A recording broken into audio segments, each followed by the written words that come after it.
भाव दुधाला किती 40, 45, 50च्या मध्येच. दिवसाला 2 पोते 5,000चा खुराक लागते ती चारायचा म्हणलं तर आपण. कडब्याचा भाव आता 2,000 रुपयाला 100 पिंडी भेटते. मला दिवसाला 500 रुपयाचा कडबा लागतो. 55 रुपयाच्या मध्ये लागते. म्हणजे पार्ट्या मध्ये झाली की एक 55 पोसवर भाव जातो या. आज एवढं टेस्टी देत नाही भेटत, म्हणजे त्याच्यामध्ये पुण्यामध्ये वेगळंच असते. राज्यात सध्या सगळीकडे अन्न व औषध प्रशासनाचे आयुक्त तुकाराम मुंढे यांची चर्चा सुरू आहे आणि त्याच्यात मुख्यत्वे भाग म्हणजे दूध आणि दुधाचे पदार्थ आहेत. पण हे दूध नेमकं कसं तयार होतं, ते दूध उत्पादक शेतकऱ्यांच्या भावना काय आहेत किंवा त्यांची मेहनत काय आहे याची एक स्टोरी मी तुम्हाला सांगणार आहे. लॉकडाऊनच्या काळामध्ये मोठ्या प्रमाणात अडचणी आल्या आणि त्यानंतर एका जोडीनं दूध व्यवसाय सुरू केला. अगदी एका म्हशीपासून त्यांनी जो सुरू केला तर आज जवळपास तो 25-30 म्हशीपर्यंत त्यांचा व्यवसाय पोहोचला आहे आणि सगळं त्यांचं ओरिजिनल दूध आहे. तर हे बघू शकता की सध्या हे दूध तयार आहे आणि ते डेअरीला जाण्यासाठी तयार आहे. तर ह्या सगळं करणाऱ्या मावशी काकू आहेत, तर त्यांच्याशी आपण चर्चा. काकू, ह्या तुम्ही दुधाचा व्यवसाय कधी सुरू केला? दुधाचा व्यवसाय 4 वर्षापासून आहे. किती म्हशी होत्या सुरुवातीला 2-3 म्हशी होत्या. ह्या 2 वर्षातच जास्त वाढल्यात. आता किती आहेत? आता 11-12 आहेत. 12. आणि सध्या तुमच्याकडे किती दूध निघतं? 2 टायमाचं 80 लिटर जाते. 2 टाइम 80 लिटर जाते. त्याचं खाण्यापाण्याची व्यवस्था? खाण्यापाण्याची हेच बारली, सरकी, वैरण हेच देतात. कोण काम कोण करतो? दोघच करताव. आमच्यापाशी माणूस नाही कोणी, बाहेरचा बिहारी नाही का कोणीच नाही, दोघच बघताव. दूध एकटेच काढते ते. दुधाला किती भाव मिळतो? भाव दुधाला किती 40, 45, 50च्या मध्येच. हा प्युअर दूध परवडतं कसं?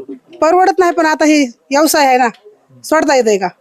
काहीतरी करावंच लागते की आपल्याला. सध्या तुकाराम मुंढेंनी दुधाला सगळं जे कारवाया सुरू केल्या त्याच्यानंतर शेतकऱ्यांकडून 100 रुपये लिटर दुधाची मागणी होते. मागणी तर तुम्हाला काय वाटतं तसं? द्यावं ना मागणी, भाव द्यायचा. सरकीचं पोत एक 2200-2300 रुपयाला 50 किलोचं. एक 50 किलोचं पोत एका टायमाला पुरत नाही एवढ्या मशीनी. दिवसाला 2 पोते 5,000चा खुराक लागते ती चारायचा म्हणलं तर आपण. दुसरा आणखी खर्च दुसरा वैरण वैरण एकच घ्यावं, एकच असते. घरची वैरण पुरत नाही. रान आपल्याला 1.5 एकरच आहे. चारा ही एकच असते. समजाचा कडब्याचा भाव? कडब्याचा भाव आता 2,000 रुपयाला 100 पिंडी भेटते. आता तुम्हाला किती लागतात? मला दिवसाला 500 रुपयाचा कडबा लागते. म्हणजे 500. बाकी आणखी चाऱ्यामध्ये? बाकी चाऱ्यामध्ये आपलं हरभऱ्याचं गोळी, सोयाबीनचं गोळी ते टाकतात. ते पण एकच घातलेलंच आहे. पुन्हा आपला घास आहे थोडा शेतामध्ये, 1 गुंठे लावलेला. पुन्हा आता येईल खाला, ते आला की मग थोडं थोडं कमी होते.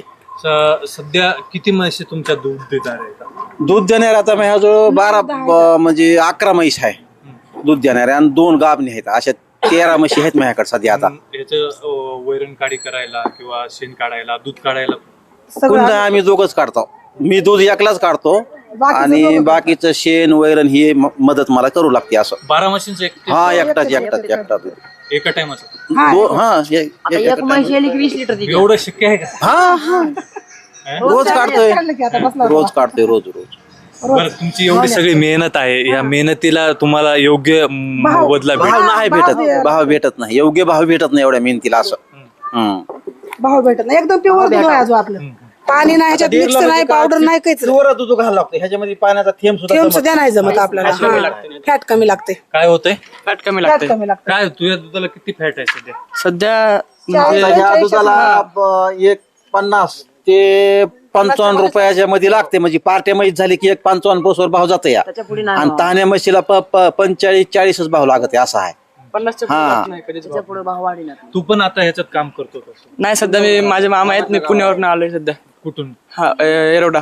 पुण्यावरून? आणि किती दिवस झाले इथे? एक 10 दिवस झालं. काय मदत करू लागतोय काय? नाही, म्हणजे असं डेअरीला दूध घेऊन जातो. आता 10 दिवसात तू इथं दूध खाला असशील, तुला पुण्यात भेटतं असं दूध? आज एवढं टेस्टी देत नाही भेटत, म्हणजे त्याच्यामध्ये पुण्यामध्ये वेगळंच असते. पॉकेटचं, आणि ते पण त्याचं 70 रुपये लिटर असते तिथं. आणि त्यांचं फक्त 50 रुपये लिटर. एवढं फरक आहे. वेगळी चव? वेगळी चव आहे ना. ते पुण्यामध्ये दुधाला तेवढं चव नसते. हे दूध चांगलं आहे ना, हे टेस्ट आहे ना. तू सगळं इथं मदत करू लागतो. काय कसं आहे दुधाचे सगळे? दूध नंबर 1 आहे. त्याच्यात काय भेसळ वगैरे नाही. काहीच नाही. काहीच नसतंय पाणी सध्या टाकीत नाही. थेंबर सुद्धा पाणी नाही आणि भावच भेटत नाही. काय करावं? काय भाव सध्या? 40-45 ह्याच्या पुढे जायच नाही. मुंडे साहेबांना विनंती करतात शेतकरी 100 रुपये. हो भाव वाढवाय पाहिजे पण भावच वाढीत नाहीत. मुंडे साहेबांना काय सांगशील? भाव वाढवा म्हणून. काहीच उरत नाही ना भाव वाढीने गेलेस. किती आहे खर्च तुझा समजा असतो? खर्च दिवसाचा 5,000ची पेंड लागत्या, 500 रुपयाचा कडवा, 500 रुपयाची गोळी 2,500-3,000 हजार रुपये दिवसाला खर्च आहे. होतच. आणि माणसांची हाजरी तर ते काम केलेलं तर ते तर मेहनत वाया आणि हेच राहिले बाकी काढायला. तर हे सगळं हे कुटुंब आहे, हे नवरा बायको आहेत. जवळपास 2 म्हशीपासून त्यांनी हा सगळं सुरू केला आहे. आज जवळपास त्यांनी 10-12 म्हशी त्यांच्या दूध देणाऱ्या आणि दुसऱ्या 2-4 आणि छोटी असतील ते असतील. हा सगळा व्यवसाय आहे आणि अगदी निरसं दूध ते इथून डेअरीला देतात आणि त्यांना जो मिळणारा जो फॅट आहे त्याच्यानुसार जो भाव आहे तो अगदी 40, 45, 50 रुपयापर्यंत आहे.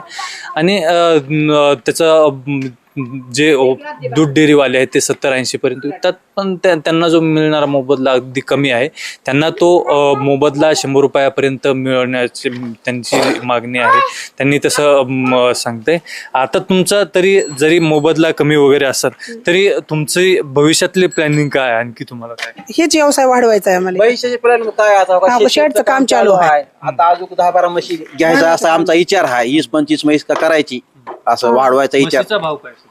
म्हशीचा भाव आता म्हणजे 1 लाख रुपयाच्या पुढून झापर म्हैस घ्यायची म्हणलं तर 1.5 लाख रुपये लागते. आता ज्या झापर पण आहेच म्हणजे आपल्याकडे 2 नाही झापर्यंत. मग मुरा म्हैस सुद्धा 1,20,000-1,15,000 असं लागालेत. म्हशीचे भाव पण वाढलेत ना. त्या पद्धतीने ते दूध देते.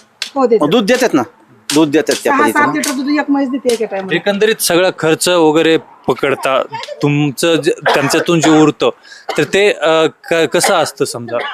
ते कसं असतं मी सांगू का? आता आपलं दूध दिवसाचं समजा 5,000 रुपयाचं झालं तर त्याच्यामध्ये 2,500-3,000 रुपये खर्च आहे असं आहे. आणि 2,000-2,500 रुपये उरतात आपल्याला ही असं. तुमची सगळी मेहनत वगैरे. म्हणजे जवळपास अगदी म्हैसींचा त्या जनावरांचा जो खर्च आहे तो निमा आहे. वैयक्तिक त्यांचा जो मजुरीचा वगैरे त्यांचा धरता. म्हणजे त्यांची ही सगळी ओरिजिनल दुधाची स्टोरी आहे आणि हे सगळं दूध व्यवसायाची आहे. सध्या सगळीकडे ज्या चर्चा सुरू आहेत तुकाराम मुंडेंच्या नावानं अन्न औषध प्रशासन जे चर्चेत आलंय त्यातले दुधाचे पदार्थ, तर हे इथल्या ग्रामीण भागातल्या शेतकऱ्यांना त्यांना पाहिजे तेवढा योग्य तो दर मिळत नाही. आणि जर ह्या कारवाया जर सतत असेच सुरू राहिल्या तर मोठ्या प्रमाणात जो शुद्ध दूध आहे त्याला मागणी वाढणार आहे आणि त्याचे दर आहेत ते नक्कीच पुढच्या काळामध्ये 100 रुपये असतील किंवा त्याच्या पुढे जाण्याची शक्यता नाकारता येत नाही. आणि त्याचा इनडायरेक्टली फायदा हा इथल्या उत्पादक शेतकऱ्यांना मिळेल अशी आशा आहे. story.com साठी राजेश लटपटे, बीड.